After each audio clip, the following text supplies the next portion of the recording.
We are back. This is the Tahoe Real Estate Show. I am Dave Mulligan. I'm in for Pete Laughlin, who is meeting with his probation officer today. Just kidding. Sorry, Pete. We're here with Abe Blair from the Eatington Galleries. Two galleries, right? Yep. Both on the lake. Yes, yeah. Tahoe City and South Lake, owned and operated by Michael Eatington.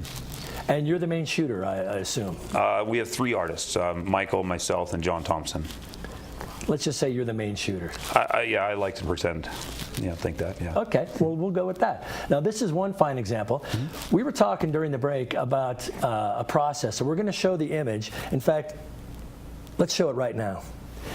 Talk about how you did this incredible nighttime image with the Milky Way up there. And well, as we spoke earlier, it's a very pre-visualized image, but the highlight of the technique on this image was the use of a drone with a very high powerful headlamp attached to it.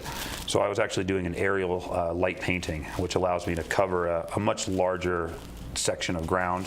So how are you operating the drone while manning the camera? It's quite a circus show.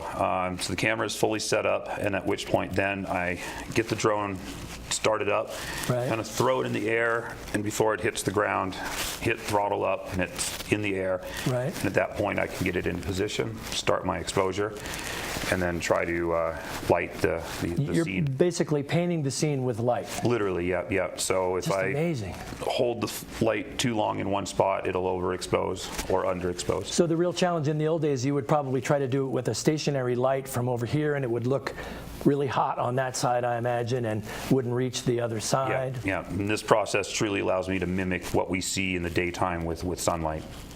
Just incredible. So people can get that image at the galleries. What about ordering different sizes? Yeah, it's a brand new release. The gallery is going to have it on the walls very shortly, and it's available up to a 48-inch by 72-inch print, so very large. If you're that big, printing that size, do you recommend a specific surface or medium? Definitely the metal highlights the detail and the resolution of the 40 megapixel camera that I was using. And that's what this is, metal. Yeah. What metal is it? Just curious. It's a thin sheet of about a 16-inch sheet of aluminum that the image is transferred onto directly. And what's the advantage of that, of the image, how it appears? Just a tremendously archival print life, 150 to 200 years, and very simple maintenance. Just a feather duster, microfiber cloth, and some water for cleaning. No framing needed. This particular piece, we put some of our distressed barnwood out of Texas on here. Yeah, I love that frame. Mix it up. It's really fun, but the really frameless modern look is also very popular, especially in the local community with the really modern architecture that we have here. So real quickly, what other kind of images are we going to see in the galleries? We see a lot of Lake Tahoe, but I'm definitely the traveling guy. I have a future trip coming on the Grand Canyon. Yeah, you were bragging about that during the break. I'm pretty jealous. Yeah, so it's like 3 weeks, right? You're gonna 21 days, 275 miles. Don't get your camera wet. Yeah, a lot of Pelican cases and waterproof bags. I guess. So what size group are you going with today? It's 16 people total, all ex-river guides like myself. I'd love to hear more, but we're running out of time. So tell us where the two galleries are.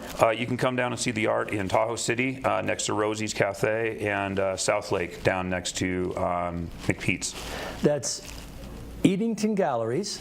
There are two of them on the lake. You're going to see images like this, the one that we talked about, painted with a drone. Hey, we'll be right back after this on the Tahoe Real Estate Show.